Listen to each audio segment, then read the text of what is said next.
So today there's not going to be any frills and thrills because this is a very serious issue to me. It's something that's very difficult for me to speak about. It's taken me years, 28 years to be exact, and even at that, it's still hard to deal with.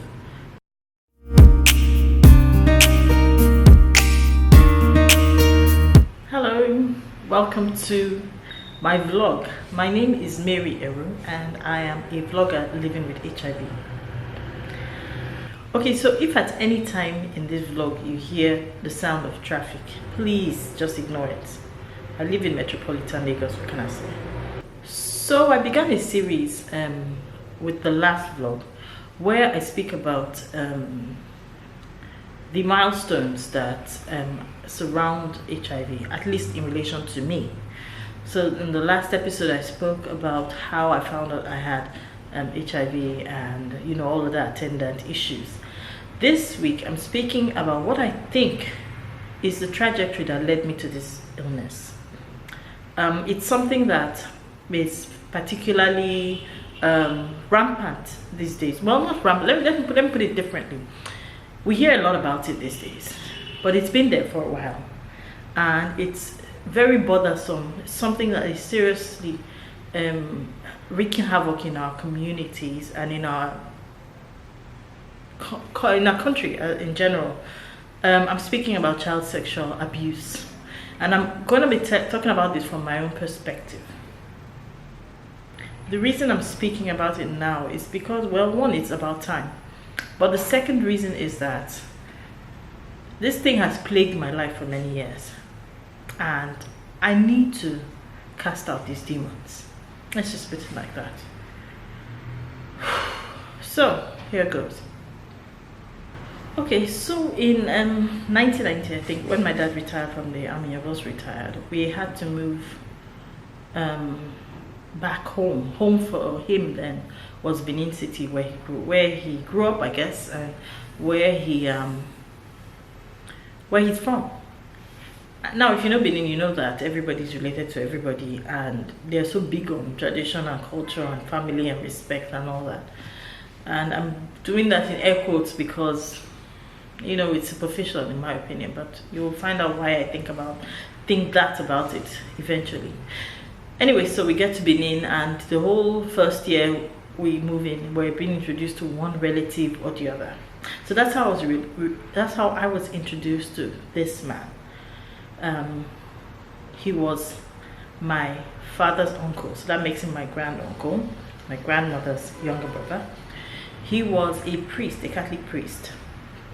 I think the first time we were introduced to him, it was in church.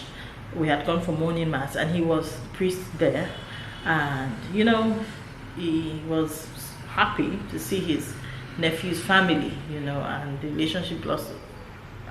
I don't want to use the word blossom, but relationship went on from there. As children, we thought he was enigmatic in a sense because he spoke a lot of big grammar, especially when he was preaching. I remember one particular one where he said, "This is a mere farrago of nonsensical effusion." We went to dictionary, we went to encyclopedias, we went everywhere to check the meanings of all those words, because we're thinking first of all that maybe he didn't even speak English really. Maybe he was just using all sorts of rubbish balderdash words, but apparently they were English words, so we're impressed. This guy, they speak, and then he had this, I don't want to say warm personality because it's not warm, but he had a catchy personality, and then he had this I don't care attitude, more like it seemed like a disciplinarian. When they grow older, that I don't careism turns into, they now sound like they're disciplinarians, so he doesn't take rubbish, and he had a fiery approach to preaching. So whenever he was on the pulpit, he would preach about whatever it is and tell the people directly what it is that he felt was the issue without, doesn't care whose ox is God, So I suppose those things made him fascinating to us as kids.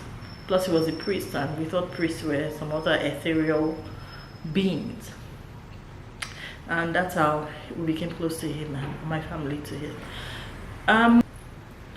So as it was the practice then, they allowed us go and spend some time with friends, family friends who had kids, or relatives who they could entrust us with. Also, they probably also had kids, you know. So it was a normal thing to maybe go and spend a day, a week, a few days, you know, with family friends who had their kids, or relatives, you know. So when this man asked that we spend the day with him in his country house after visiting us several times, my parents didn't see that as anything. He came one day and took us to his place on the outskirts of Benin. It was a very expansive building, and he had a huge dog as a guard, and then he had a cook, and then at the back of the building, even though it was large, there was this forest, and then there was this river. We never went to the river or the forest, but it was just intriguing to us that there was this house in the country, the village, or whatever it is we call it these days, and that it was so big and had so much to expand and so much to explore. And the fact that he was even moving in gradually made it even more attractive to us, because there were different rooms to look into that weren't necessarily spick and span, and so we could scatter and all that, you know. So it was fun for kids for us when we got there. So after all the exploration and craziness of that day, if it wasn't the first day, it was the second time we went there, but after all the exploration and craziness, we slept over. Tired, of course, knackered, and went to bed.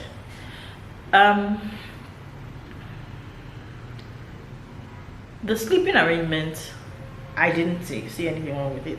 At that time, I was 13, and I was 13 going, yeah, 13, and I didn't see anything wrong with the sleeping arrangement, because I was a very naive, young, pretty much free child.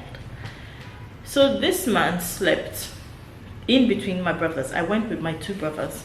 So my brothers were on this side, that's on my right hand side, and I was on the left, very close to the bed edge, and he was in between both of us, you know. So we slept off. In the night, maybe 1-2 a.m., maybe later, I felt a weight on my body.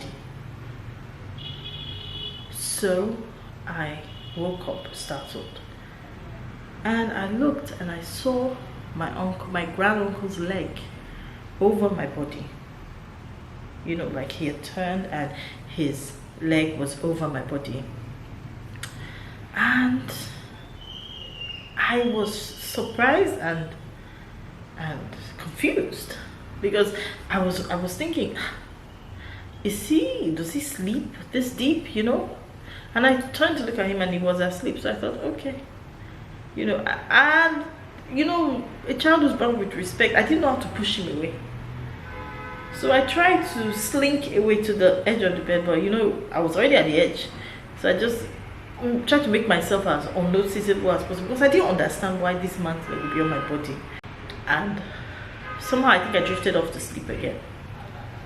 I woke up later to feel this man's whole body pressed against mine, and I felt his penis.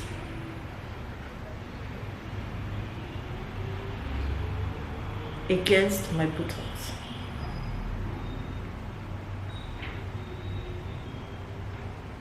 I think I was wearing a gown or a t-shirt, long t-shirt or something. I don't know what it was, but I know that whatever it was didn't have pants or trousers. So I was shocked is an understatement. I was petrified. I was so scared that I froze. Yeah, I froze, and I clenched my legs together, and I clenched my butt cheeks,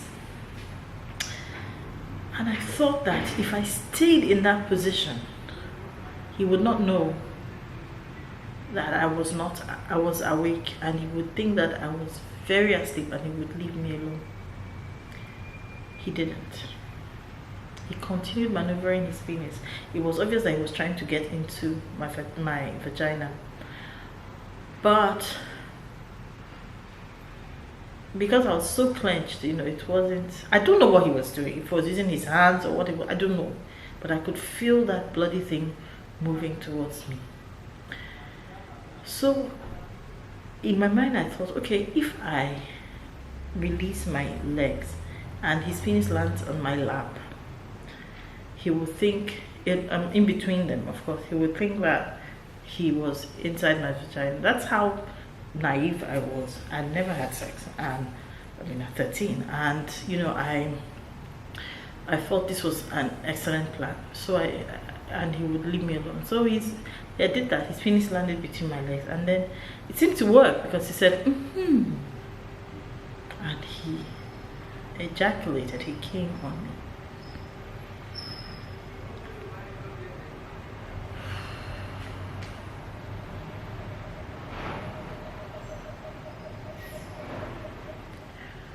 And just after that, he left me, and I think I fell asleep again, because the next time I opened my eyes, I saw him standing, putting on his trousers under his cassock, which is the white thing that the priests wear, shuffling his legs into his shoes, slippers or whatever, and walking away. And when he left, I turned around, and my brothers were also gone from the bed, so obviously I was the only one sleeping in the room.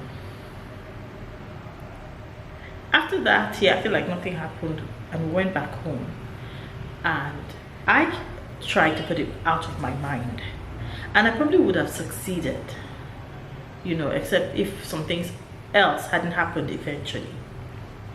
So I went home. We went home. I didn't tell anyone because I was scared. I was afraid that I would not be believed and that I would be blamed. And in a way, I even felt maybe it's my fault.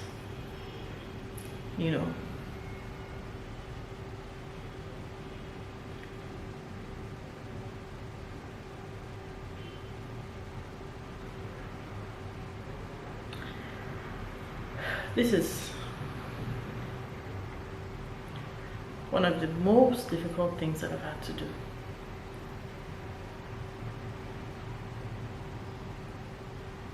I need to do it because it's therapeutic for me, and I need to release that energy that has been plaguing me, that negative energy.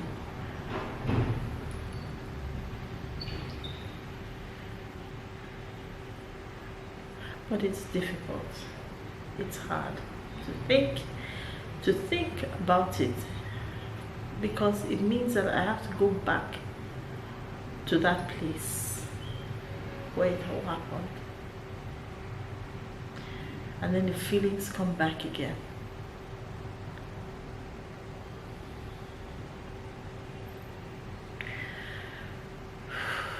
So anyway, I felt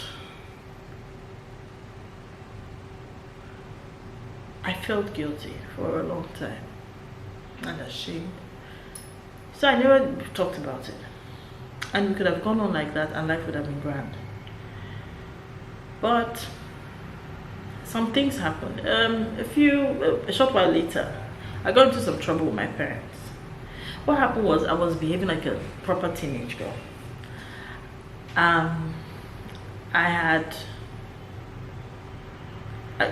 Growing up as a girl in a Nigerian household, I think a lot of women can relate to the fact that the relationship with my mother was very rocky.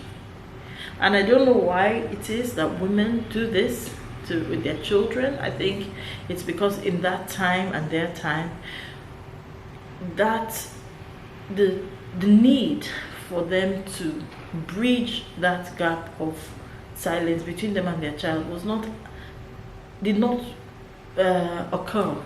The need was there, but they didn't know how to go about it. Too many years of socialization to be, women must be this, women must be that, and if you don't keep them in line, they'll become a problem, has made our mothers unable to relate with us.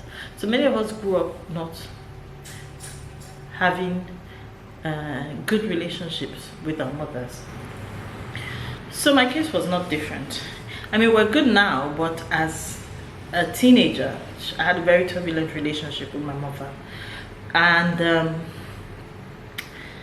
I think it was most turbulent during teenage because, you know, you're not an adult yet and you're not a child, and they don't know how to treat you because the authoritarian thing doesn't exactly work anymore, and they don't understand what you're going through. So anyway, so it was turbulent, and then one day something happened.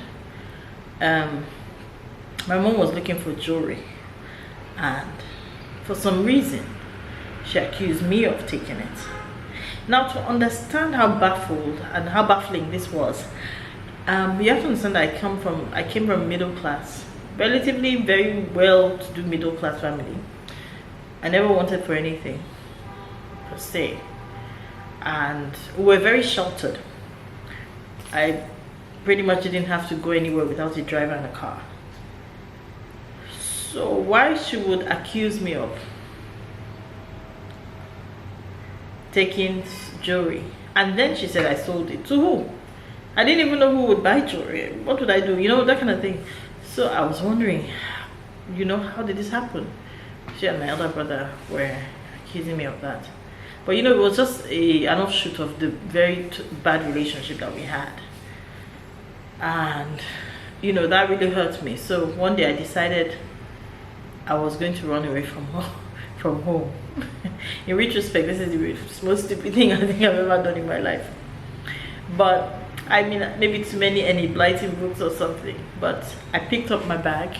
I don't even remember what it was I packed. I think I left a note and I disappeared. I went away. I went to see, where I decided to go was to see a pastor who had been seen on television. I won't call his name because the guy is a bloody charlatan. But I mean, I was so moved by his preaching that I thought to see him and maybe he would be able to talk to my mother. I don't know what it was I was thinking, but I went. Anyway, so my mom began to look for me, and in looking for me, of course, she went to see to some of my friends, to find out from some of my friends.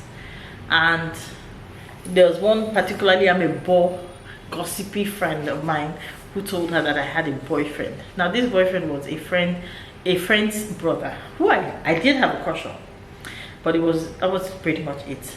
One day I had gone to visit my friend, and her brother was there, and he was trying to get fresh with me, you know, like touching me in the wrong place and everything. So I got angry and I left, and then I got home and I regretted leaving, and I wrote him a love letter.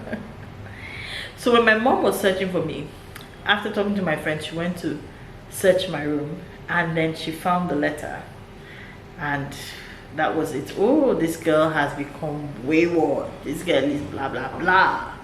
And you know, it was crazy, but of course I wasn't there. So when I got back, I think I came back, people in the church sent me back.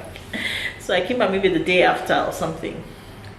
She didn't say anything, she just cried. She was happy I got back. Then when my father came, because my father had gone away for business, she told him, and I wasn't there when she told him, but I remember we went for a church function, and when we came back, my father beat the shit out of me, shaved my hair, and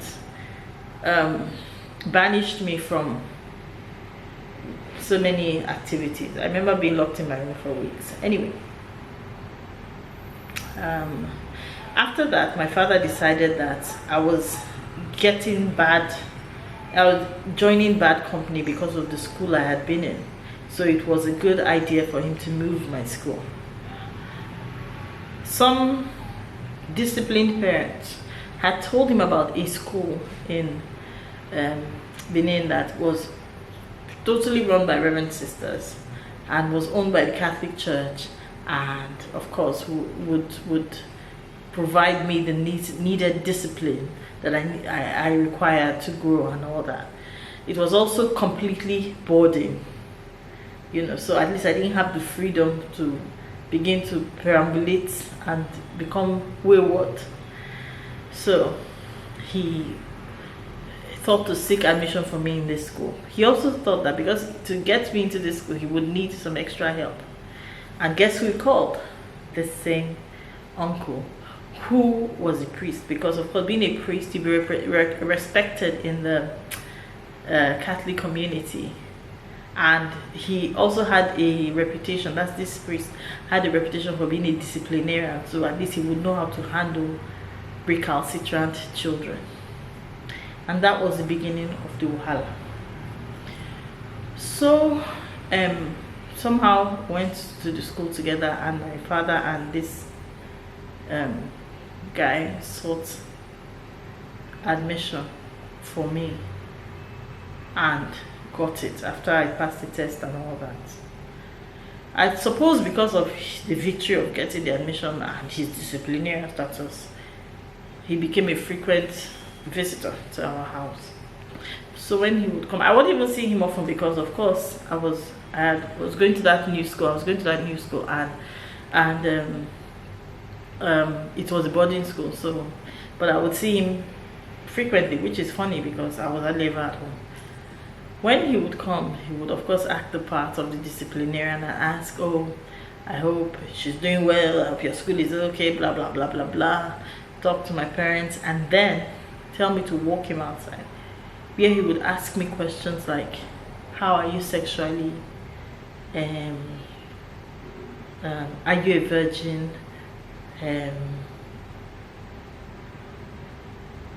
You know, all sorts of things. Are you missing me?" Yeah. Again, I couldn't tell them this because, of course, I'm known as the black sheep, so how could I possibly be telling the truth? So, further down the line, it was time for the long holidays, and this man turned up again and asked that we come to his place for holidays. This was what people refer to as summer holidays. So we packed our things and we went happily.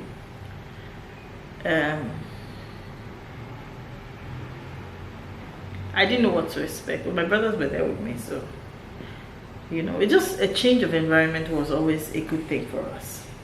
I'm trying to gauge what my mood was when I was going, but I don't remember that.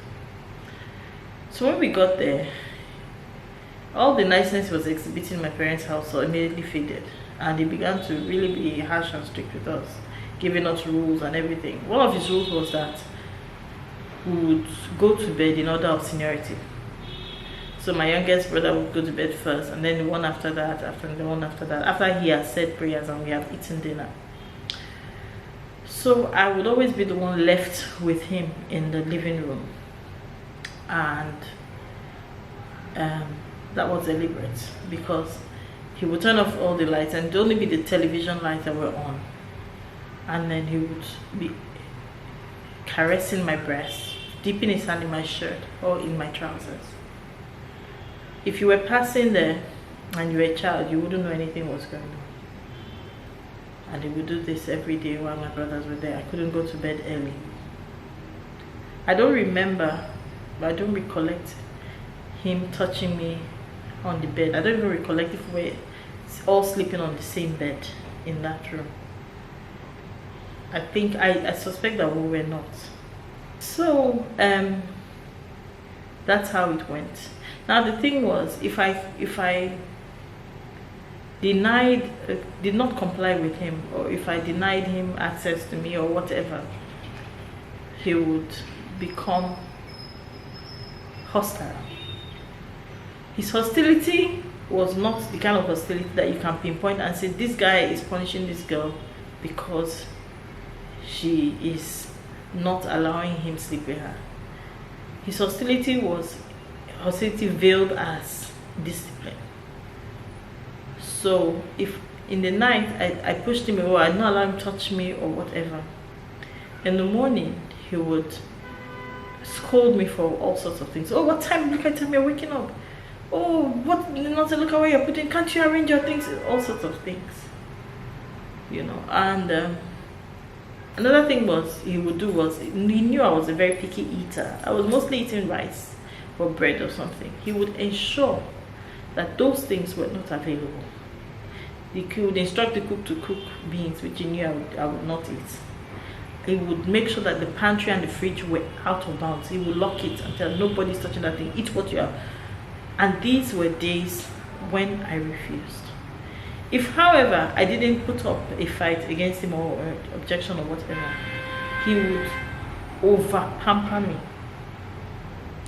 Anything I wanted to eat would be there. He would even reserve some things for me. Oh, that is for Mary. So you see, that switch made me realize what side I wanted to be on.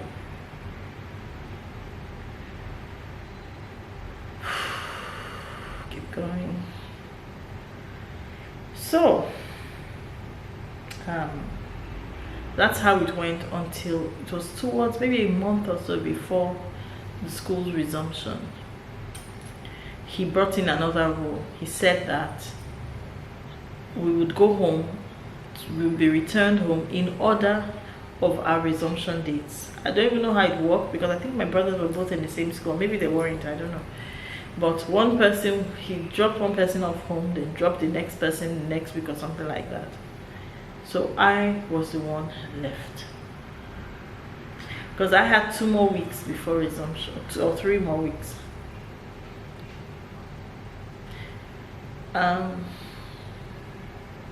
This is where it gets tough to speak about, but I speak about it. I must speak about it. So when I was alone with him, it was just me, him, and his cook, who wasn't even living in the building. All his gloves were off.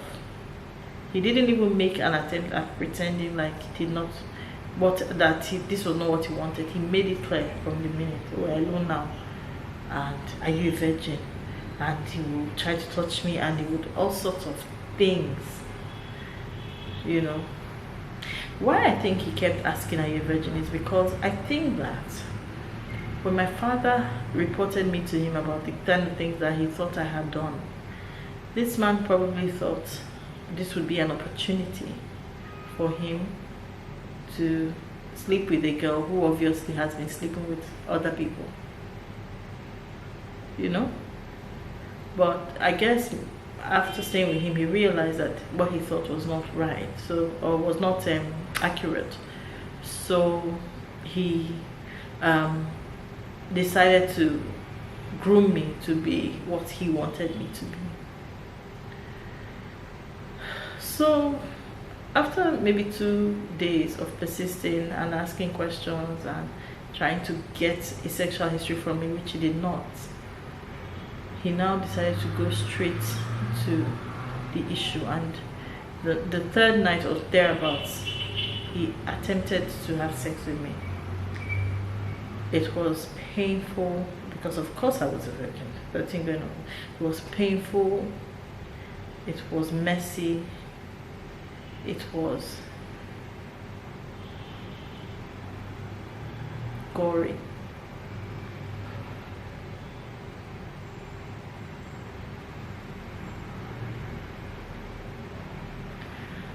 And when he realized that I was in pain, he'd stop. And the next night he would come and he'd repeat it.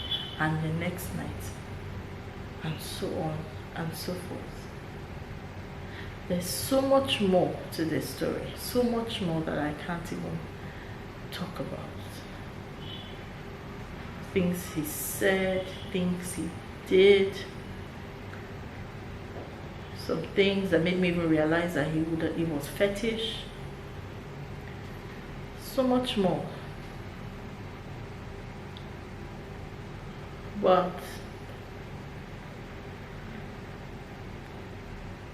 because when he found out, or when he was able to penetrate my vagina without friction, that was his goal. He was happy he had succeeded. During the day, he would give me money so that I can burn daylight and he can go to work. He'd give me money to go and shop or go and see my friends or have my friends visit me. At night, he would come and rape me. And this went on for all of the 2 weeks that I stayed there, after my brothers had come.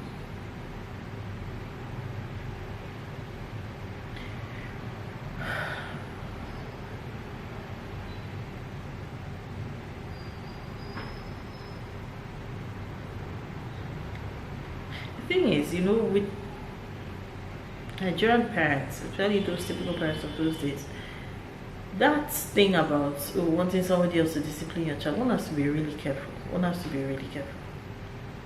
You know, oh, your child is stubborn, take him to this person. Nobody, and this is, I'm getting ahead of myself, but this is why you can't tell me that you will take care of my child's unruliness. You are not in a position. I don't allow anyone to do that. If she has issues, I would discipline her myself.